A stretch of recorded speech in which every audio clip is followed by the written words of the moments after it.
ETF index mutual funds నేర్చుకుని stock మార్కెట్లో రాణించాలనుకుంటున్నారా? వెంటనే ఈ నెంబర్కి కాల్ చేయండి. నమస్కారం, నేను రమారావి.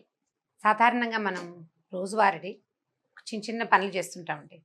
ఒక బ్యాగ్ తీసుకుని మనం బయటికి వెళ్ళాలి. ఆ బ్యాగ్ తీసుకుని వెళ్ళే లోపల ఆ బ్యాగ్లో మనం ఒక ఫోన్ పెట్టుకోవాలి, కళ్ళజోడు పెట్టుకోవాలి, తర్వాత ఒక పుస్తకం పెట్టుకోవాలి, పొద్దున రాసుకున్న లిస్ట్ పెట్టుకోవాలి, ఎక్స్ట్రా అమౌంట్ కొంత క్రెడిట్ కార్డు ఉన్న చిన్న పౌచ్ పెట్టుకోవాలి. వరుసగా చాలా సామాన్లు ఉన్నాయి చూడండి. ఇంతలో ఫోన్ వస్తుంది, ఫోన్ తీస్తాం, ఫోన్లో మాట్లాడుతూ కొన్ని సామాన్లు పెడతాం. స్టవ్ మీద పాలు ఉంటాయి, ఆ పాలు ఆపేయాలి. మన లెక్క ప్రకారం ఏంటంటే వెళ్ళే ముందు ఆపచ్చు, అప్పటిదాకా కాగుతాయి పాలని భావిస్తున్నాం. మంచినీళ్ళ ట్యాప్ ఆన్ చేసి పెట్టాము, ట్యాప్ బిందెలో నీళ్ళు పడుతున్నాయి, బిందెలో పడే నీళ్ళు ఆపాలి, స్టవ్ ఆపాలి. ఈ నేను చెప్పిన లిస్టు ప్రకారం ఈ సామాన్లన్నీ మనం బ్యాగ్లో పెట్టుకోవాలి. వాకిలి తాళం వేయాలి, బయటికి వెళ్ళాలి. లైన్ ప్రకారం చేయాలి. ఈ ఫోన్ వచ్చింది, ఫోన్ వచ్చేసరికల్లా సరే ఫోన్లో మాట్లాడుతున్నాం, గబగబా సామాన్లు పెట్టేశాము. తర్వాత మంచినీళ్ళ దగ్గరకు వచ్చి మంచినీళ్ళు కూడా ఆపేసాము, తలుపు దగ్గరికి వేసుకుని వెళ్ళిపోయాం, తాళం వేసేసాం. కొంతమంది ఇలా చేస్తారు. ఓకే, ఇప్పుడు మనం ఏం మర్చిపోయాము? మనం అనుకున్న లిస్టులో స్టవ్ మీద పాలు ఉన్నాయి, ఆపలేదు, బయటకు వచ్చేసాం. మధ్యాహ్నం ఒక 2-3 గంటల తర్వాత బజార్లో పని చూసుకున్నాం. అబ్బో చాలా కొనాల్సినవి, అక్కర్లేనివి, కావాల్సినవి. మధ్యలో ఎవరో ఫ్రెండ్ కనపడితే ఆవిడతో బోల్సేపు మాట్లాడాం, ఏవో పళ్ళు కనపడితే కొనుక్కున్నాం. మధ్యలో కళాంజలి ఏదో లేకపోతే ఇంకొకటో కళ్యాణ వైభోగమో షాప్ ఏదో కనపడింది, బయట నుంచి కాస్త విండో షాపింగ్ చేసాం. మన రెగ్యులర్ ప్రాక్టీస్ ఉంటుంది కదా, చేసేసాం. చేసి చూసి ఇంటికి వెళ్ళేసరికల్లా వాకిట్లో దిగుతూ ఆటో దిగుతూ ఉండగానే వాచ్మెన్ చెప్తాడమ్మా మీ ఇంట్లోంచి ఏదో మాడిపోయిన వాసన వస్తుంది అని. నేనేం పెట్టలేదే అని చెప్తాం ఫస్ట్. మా ఇంట్లోంచి అయి ఉండదు.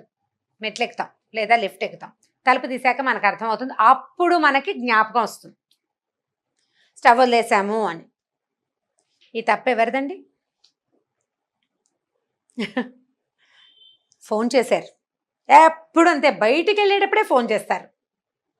ఏదో ఒక సోది, ఉపయోగం లేదు, పాడు లేదు, వాళ్ళ వల్లే నేను పాలాపలేదు అనేసి ఇక వాళ్ళని తిట్టి, ఈ లోపల భర్తో అత్తగారో పిల్లలు పక్కింటి ఆంటీయో ఎవరైనా వస్తే వాళ్ళ కూడా ఎప్పుడు ఫోన్లండి తలకాయ నొప్పి, మా వాళ్ళకి పని పాట ఉండదు, మా కజిన్ దానికి ఏం తోచదు, ఈ టైంలో అది ఫ్రీగా ఉంటుంది నాకు ఫోన్ చేస్తుంది, మొన్న కూడా అంతే ఇలాగే అయ్యింది అని దాన్ని తిట్టుకుని అసలు గిన్నె బయట పారేసి ఆ వాసన పోవడానికి ఎగ్జాస్ట్ ఫ్యాన్ ఆన్ చేసుకుని సాయంత్రం లోపల ఎవరెవరికి ఎన్నిసార్లు మనం చెప్తామో ఫోన్లో పడి పాలాపడం మర్చిపోయాను అన్న వాక్యం ఎంతమంది తీసుకుంటారండి? నేను కూడా తీసుకోను. ఎప్పుడు ఇలాగే వేళకు ఫోన్ చేస్తారు, ఇలా ఫోన్ వచ్చింది అంతే. నేను కూడానండి, నాకు కింద కారు ఆగి ఉంటుంది అనుకోండి, నన్ను తీసుకెళ్ళటానికి కారు ఆగింది, వాళ్ళు నా కోసం వెయిట్ చేస్తున్నారు అన్న ఫీలింగ్ వచ్చిందంటే ఫోను కళ్ళజోడు వదిలేస్తానండి నేను ప్రతిసారి. నా ఫోను అక్కడే ఉండిపోతుంది, ఇంట్లోనే కళ్ళజోడు అక్కడే ఉండిపోతుంది.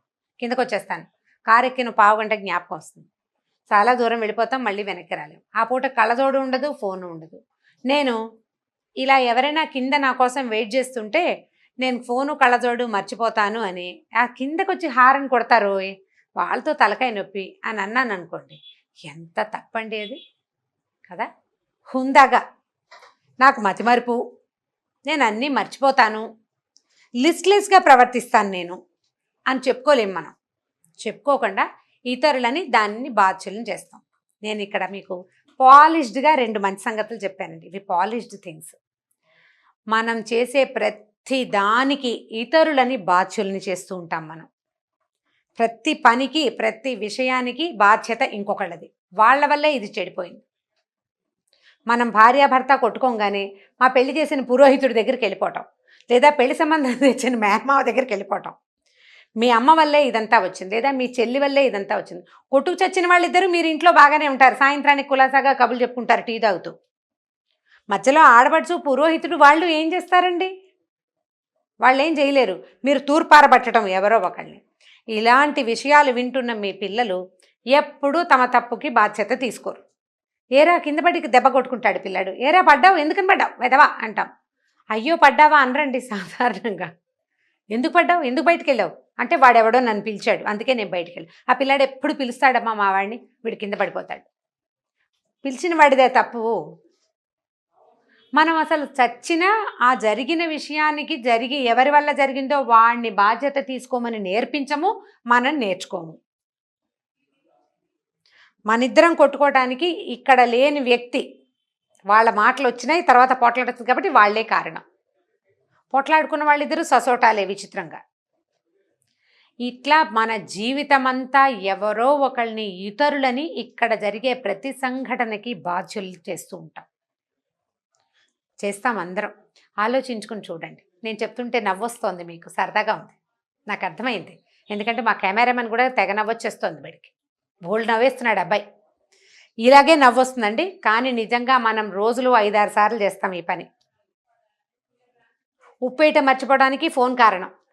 చారులో ఉప్పేయం, అది మర్చిపోవడానికి అప్పుడే ఎవరో బెలగొట్టారు, అప్పుడే పిల్ల వచ్చింది, అప్పుడే పిల్లాడు ఏడ్చాడు, అప్పుడే ఏదో. అయ్యో నేను ఉప్పేయటం మర్చిపోయాను అని అనం. ఆ టైంకి వాళ్ళు పిలిచారు, దానివల్ల ఇలా అంటే మనని అడగలే, ఎవరైనా అడిగితే వస్తుంది ఈ సమాధానం, ఇలా ఎందుకు చేయలేదు అని.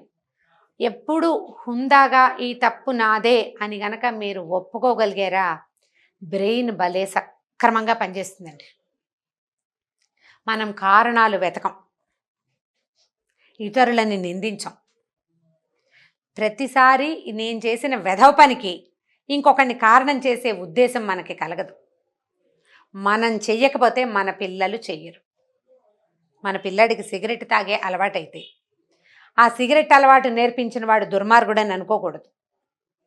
ఫ్రెండ్స్ సిగరెట్ కాలుస్తుంటే వాళ్ళ దగ్గర వీడు నేర్చుకున్నాడు, వీడిదే తప్పు, వీడి స్నేహాలు మంచివి కావు, జతలు మంచివి కాదు, వీడికి స్నేహాలు సరైన వాళ్ళు లేరు, స్నేహితుల వల్లే వీడు చెడిపోయాడు. వీడే మొదలుపెట్టి ఉండొచ్చు కూడా, మనకు తెలియదు. మన పిల్లాడు మనకెప్పుడు బంగారు కొండే. పిచ్చి వెధవండి, వెర్రిబాగులు వాడు. మా వాడికి ఏమీ తెలియదు, లేదా మా పిల్ల బంగారు తల్లి, దానికి అసలు ఏం తెలియదు. ఆ ఫ్రెండ్ ఉందే జగజ్జంత్రి ఆ పిల్ల అని రెండో పిల్లని అంటూ ఉంటాం.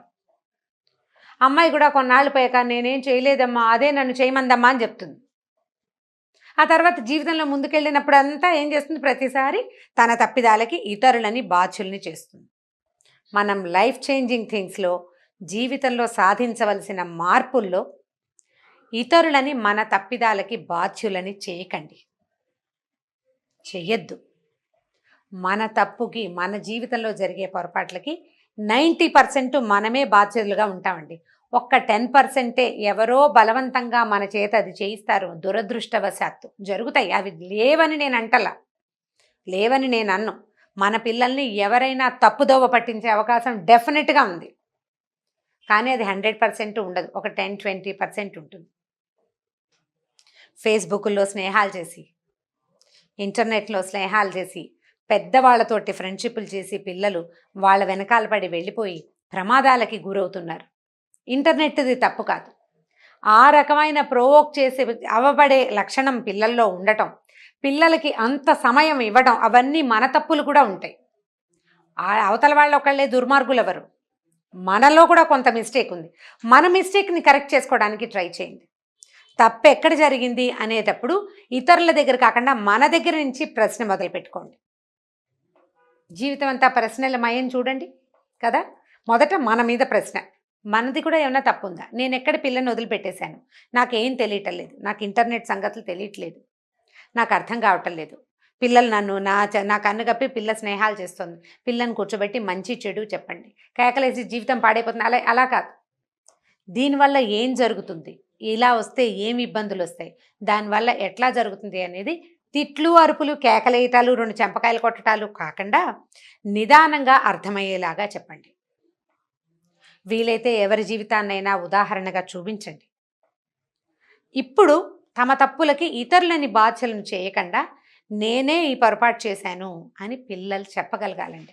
పిల్లాడు ఒక గాజు గ్లాస్ పగలగొట్టాడు అనుకోండి, నేను పడేశాను అని చెప్పడు వాడు.